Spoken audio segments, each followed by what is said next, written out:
Hello my crafty friends, I'm Lesley and thank you so much for popping by Crafty Cards with Lesley. So on to week 4 in our Countdown to Christmas card making marathon. This week's card is great for any golfing enthusiast for Christmas, or just change out the Santa hat for a party hat and you have a perfect birthday card. So let's get started and make this card. Well, first of all, I'll show you what I used to make this card. I made the little sentiment here on my computer, just printed it out on Word, and so you can personalize it, put the person's name on, whatever works for you. And obviously if you put a little party hat on, just change up the sentiment. So this is the card we're going to be making. I think it's quite cute and great for, as I said, for anybody playing golf.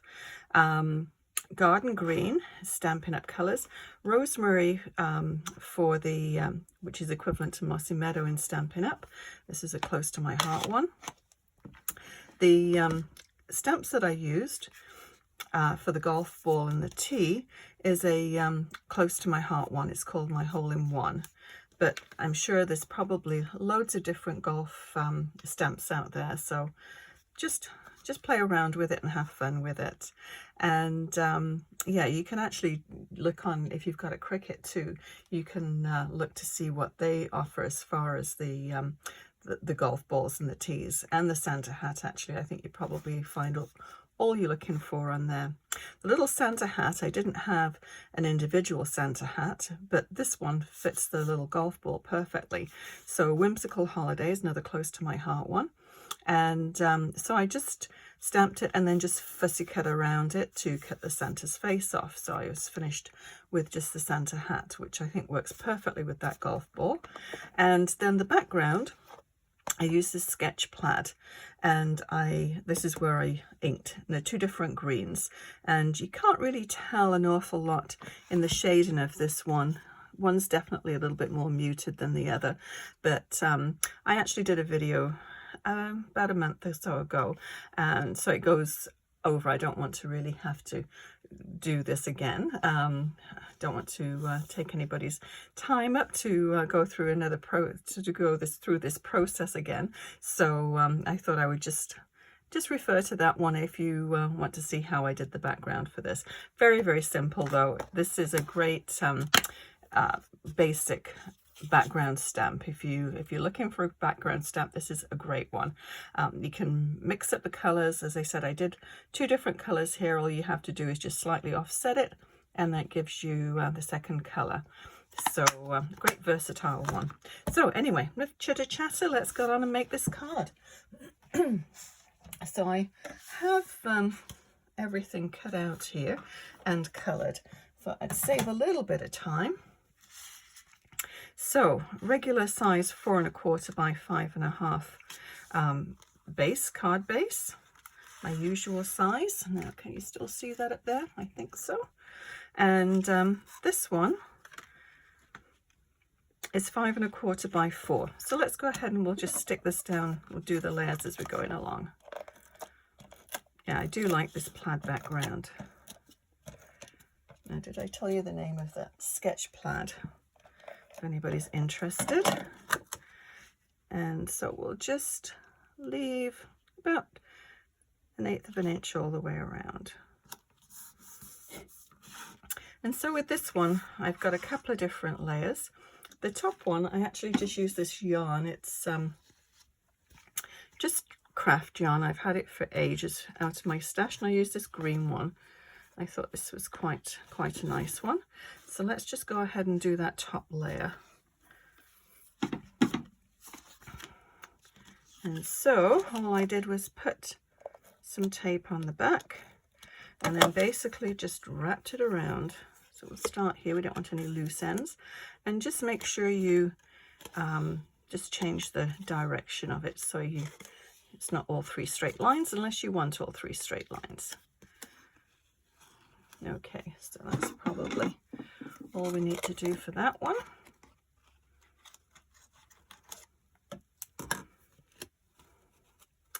And we'll just straighten them out. There we go. And then I actually put 3D foam tape underneath here.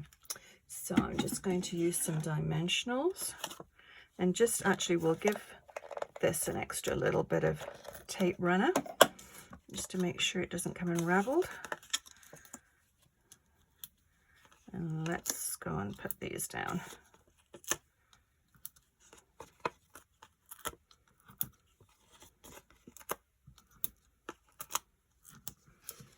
I can't believe we're on to week 4 already. Good heavens. Years just flashing by already.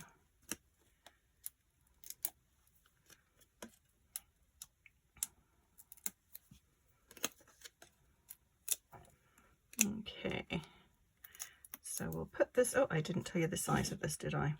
This is 2.5 by 3 3/4. Got them all off. Yeah. And then this one is 2 3/4 by 4. So let's just go ahead and center this one. That should do it. And you could also splatter the background too, if you wish. Now I'm just going to put my little finger daubers, just to give this a little bit of, just to finish it off on the edges. I didn't leave any little white space around, so it's nice just to finish the edges off. And I'll also do that with the hat.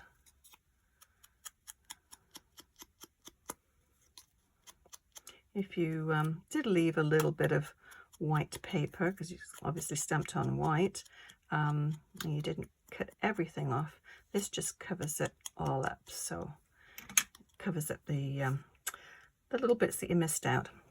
Okay, so I'm just going to glue all of this down, and I'm going to use just regular white glue. I mixed this up this morning, so I'll give it a little shake. I just dilute Arlene's white glue with just a little bit of water, and it just flows through this little needle nose a little easier.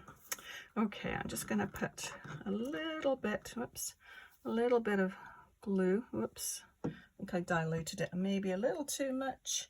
Let me just get rid of that.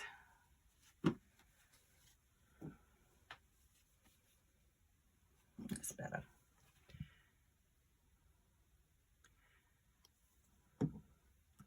So we just want to put a little, just a little ways in there and have it resting on the top. Just give it a minute to set, and then we'll do the same thing with this.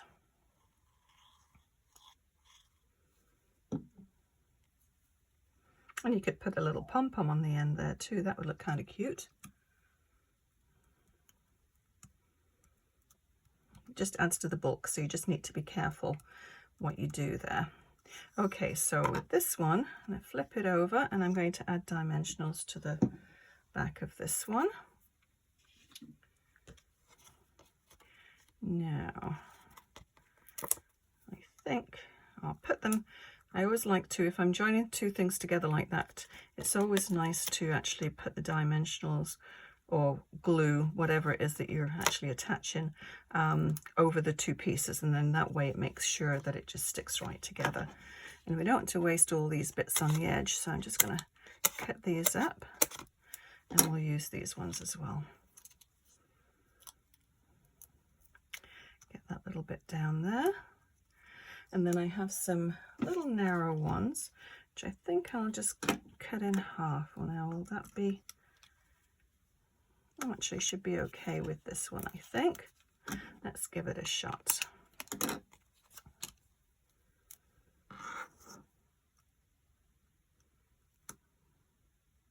Just perfect size.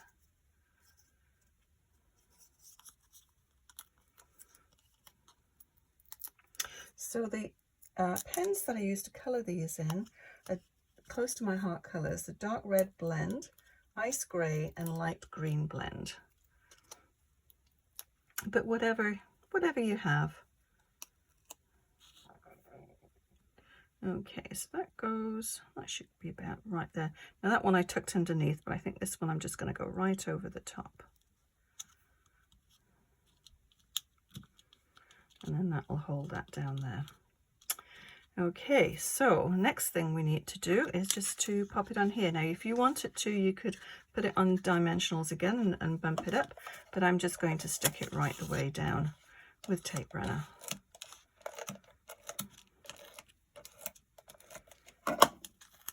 And we'll center that without that on.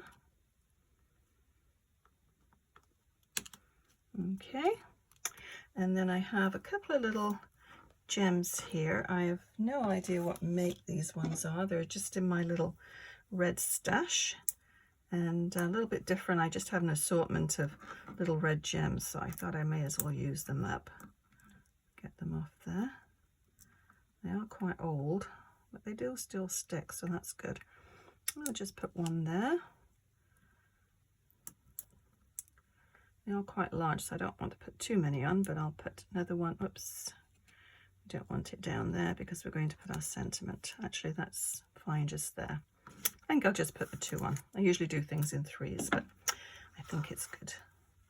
Okay, so this one I'm just going to put right across the bottom here. And so I just need a little bit of foam tape just underneath the little end bits here. So we'll do these little strips and just tiny little pieces. I think that probably will do it.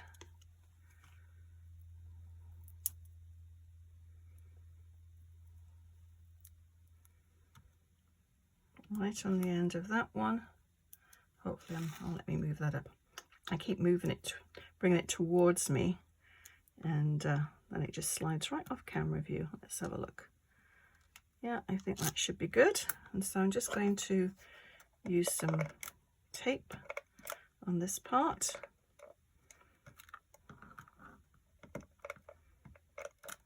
Use tear and tape too, that would work well. Make sure you've got all of it hidden behind there, and then we'll just slide it on there. I'm going to put this one right on the bottom. Okay. So all we need to do now is to pop this one, little Stickles, and this is burgundy Stickles. And if you can see, I just put where the little berries are, I just put 3 little dabs, and just let me check to make sure it's flowing okay, because you don't want to suddenly have a big glob. Yeah, that's good. So there again, you can put, if you've got some gems, you could put those in here if you want. But I thought the Stickles work quite nicely. And that's all we need to do. But I think this would look really cute too with a little party hat on to make a birthday party one. But I think we all know a golfer or 2 in our lives, so I thought this is perfect for a Christmas card. And yeah, have a go at making something like this and let me know if you do and how it turned out. I'd love to know. So I'll list everything that I used to make this card, and if you enjoyed this video, please give it a thumbs up and consider subscribing. Also click on the bell icon, and that way you'll be notified when I post new videos. Thank you so much for watching. We'll see you again next time. Happy crafting. Bye bye.